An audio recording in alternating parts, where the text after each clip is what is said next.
Buenas tardes, que Dios les bendiga. Mi nombre es Génesis Luz María Maldonado Alonso. Soy orgullosamente estudiante de la Universidad de San Carlos de Guatemala, del Centro Universitario de Suroccidente, Cunzuroc, USAC. Dentro de nuestro pensum de estudios de las carreras de profesorado de enseñanza media y técnico en administración educativa, específicamente en el curso de Relaciones Humanas impartido por la magíster Ingrid Lucrecia, se nos solicitó hacer una breve explicación de ciertos contenidos, para lo cual les invito a que se queden durante toda esta explicación, pues son temas de suma importancia que todos deberíamos de conocer.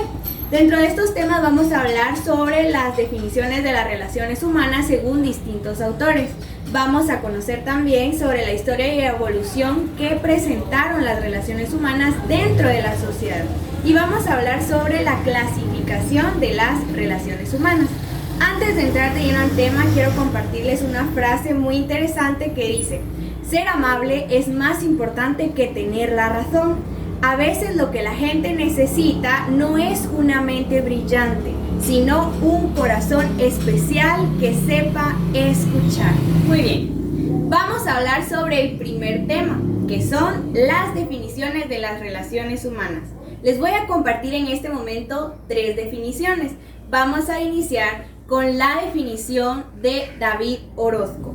David Orozco nos comparte que las relaciones humanas es una interrelación entre 2 o más personas de un mismo género, las cuales deben de ser exclusivamente pertenecientes a la misma sociedad.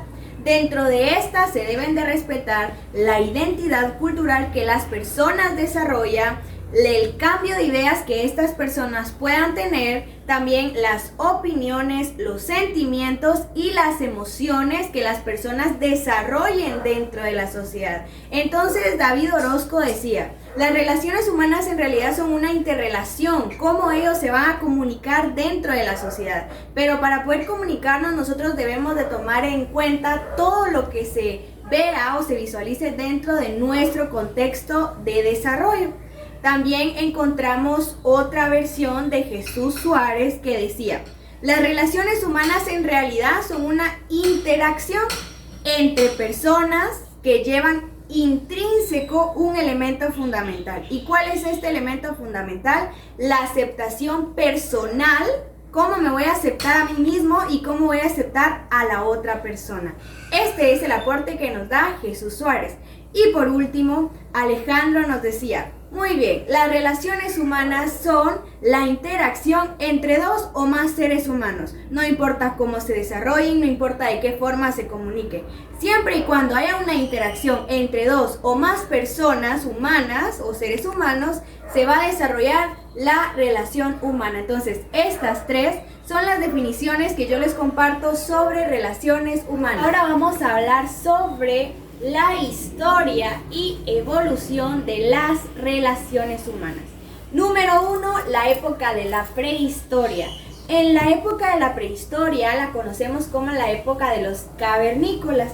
Estas personas no tenían un sistema de lenguaje oral, sino que ellos iniciaron a comunicarse a través de mímicas o a través de idiomas mudos, ¿sí? Los que se producen sin necesidad de abrir la boca, sino que se pueden hacer con la boca cerrada, produciendo un sonido de afuera hacia adentro. Entonces, este fue el sistema de comunicación que ellos desarrollaron. Número 2, la época del esclavismo.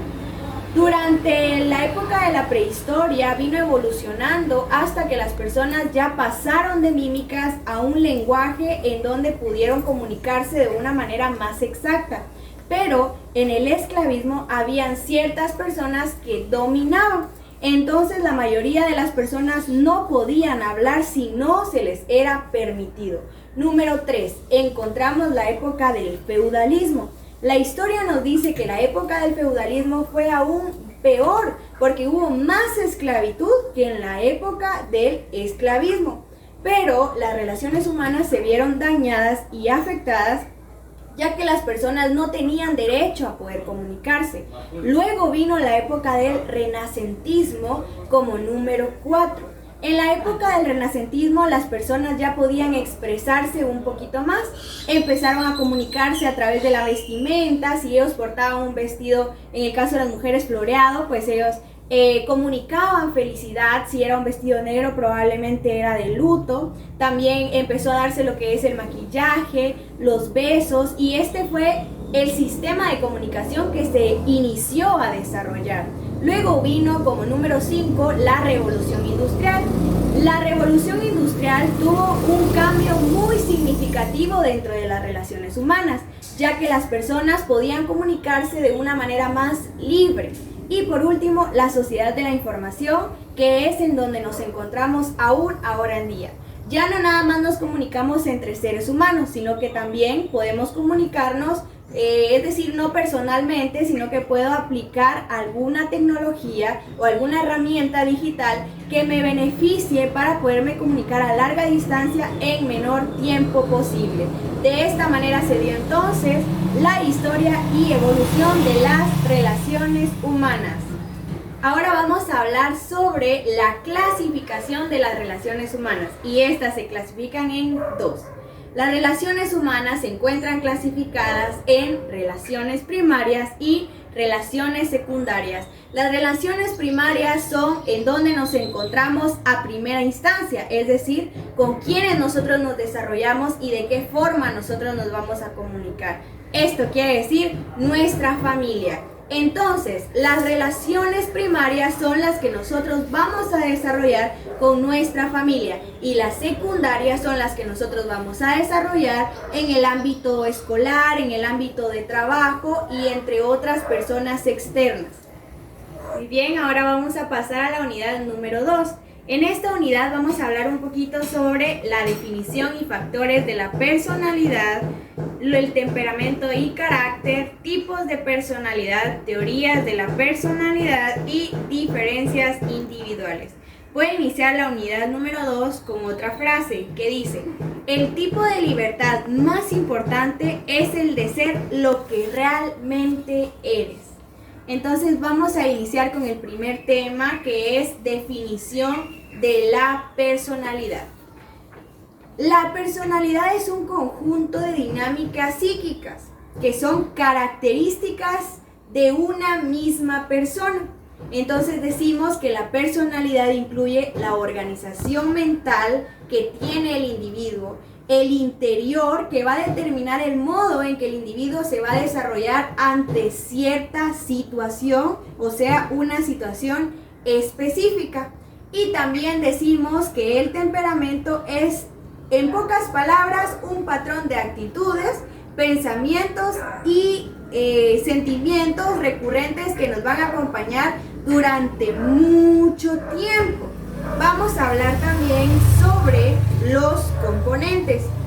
Freud decía que hay 3 componentes: el yo, el superyo y el ello.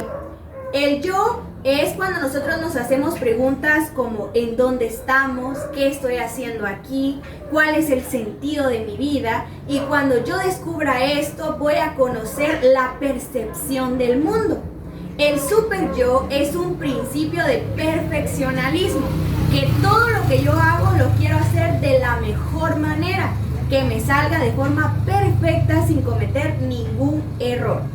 Este forma parte de nosotros mismos, y también encontramos el ello, en el que se ubican las necesidades primarias como comer, vestirme, sobrevivir ante el mundo. Vamos a hablar también sobre los factores de la personalidad. Dentro de los factores de la personalidad se encuentra el factor O el factor de apertura.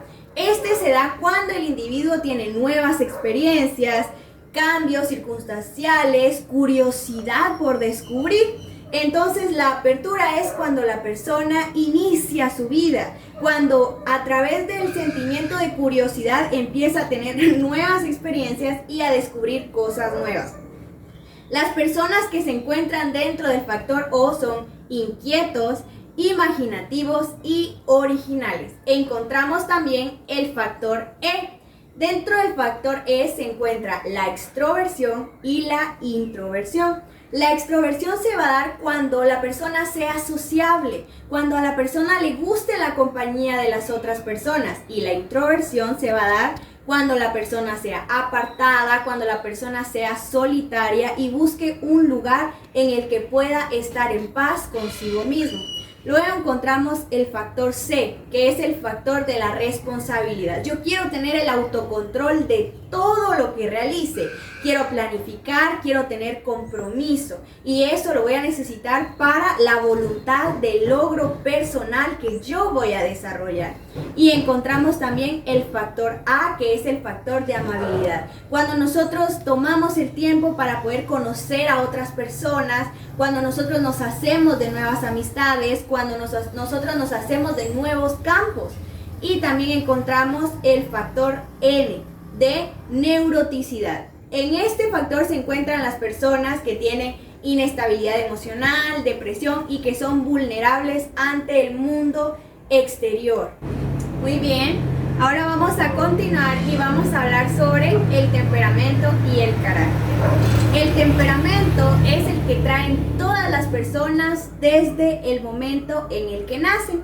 Este tiene un acercamiento biológico, quiere decir que por lo regular es heredado de manera familiar, ya sea de que lo herede el padre o la madre. Entonces el temperamento es con el que se nace y el carácter es el que se va a desarrollar y nos va a ayudar a definir cómo nosotros nos vamos a desarrollar dentro de la sociedad. El temperamento no se puede cambiar, se puede disminuir. Quiere decir que si nosotros tenemos un temperamento fuerte, nosotros podemos disminuir el volumen de intensidad o de agresividad que nosotros tenemos, mientras que el carácter sí puede ser modificado según las circunstancias que se presenten a lo largo de la vida. Ahora vamos a hablar sobre los tipos de personalidad. Dentro de los tipos de personalidad se encuentra el pensamiento introvertido. Durante este tipo a las personas le interesan más las ideas que los hechos. Quiere decir que ellos tienen que tener cierta seguridad antes de accionar en las cosas que van a realizar. Encontramos también el sentimental introvertido. Esta es una persona que quiere crear su propio mundo emocional, que quiere apartarse de la sociedad y vivir en su mundo. Encontramos también la sensación introvertida. En esta, las personas tienen una experiencia subjetiva y es muy aplicada por los artistas, ya que viven en un mundo irreal. Por eso es que hay muchas canciones, hay muchas pinturas, hay muchas creaciones que nosotros humanamente no vamos a comprender. A simple vista no lo vamos a descubrir. Nosotros necesitamos tener una sensación introvertida para poder ir más allá de la vista de las cosas y encontrar el significado. Encontramos también el pensamiento extrovertido. En a las personas no les interesan las ideas. A las personas les interesan los hechos y después las ideas. Quiere decir, yo tengo que ver para creer. También encontramos el sentimiento extrovertido. En las personas son empáticas y muy sociales. Les gusta convivir de forma extensa. También encontramos la sensación extrovertida. Las personas son realistas. Las personas tienen que ver las cosas, tienen que ser cosas que sean reales, no cosas imaginarias que el ojo humano no pueda ver. Y por último tenemos la ilusión extrovertida, que es la ilusión de un aventurero. Cuando yo quiero conocer, cuando yo quiero descubrir, cuando quiero viajar, cuando quiero tener nuevas amistades, entonces yo estoy trabajando bajo el tipo de personalidad de una intuición extrovertida. Dentro de las teorías de la personalidad encontramos la teoría que estudia la perspectiva disposicional. Quiere decir que tanta disposición, qué tanto anhelo, qué tanto quiere saber la persona de sí mismo. Encontramos también la perspectiva psicodinámica, cómo se va a desarrollar el ser humano dentro de su ambiente contextual. Encontramos la perspectiva humanística, ese deseo por ayudar a las personas que lo necesitan. Encontramos también la perspectiva biológica, el querer conocer un poquito más sobre mi historia personal, de dónde vengo, quiénes son mis padres, quiénes son mis abuelos, cuál es la vida de ellos. Encontramos también la perspectiva conductista, que es la que me va a ayudar a conducirme durante el sendero de la vida. Y encontramos también la perspectiva y evolución de la personalidad. Quiere decir cómo a través de las demás perspectivas yo voy a actuar de mi vida de acá en adelante. Y ahora vamos a desarrollar las diferencias individuales. Las diferencias individuales en realidad se encuentran en todos nosotros como seres humanos, porque es la esencia que ubicamos dentro de cada ser, lo que me hace ser quien soy. Esa pequeña ilusión de que ninguna otra persona va a ser como yo, puede ser distinta, yo puedo ser distinta a la otra persona, pero ni yo puedo parecerme a ella, ni ella puede parecerse a mí, porque tenemos esa pequeña diferencia individual que nos hace ser quien somos.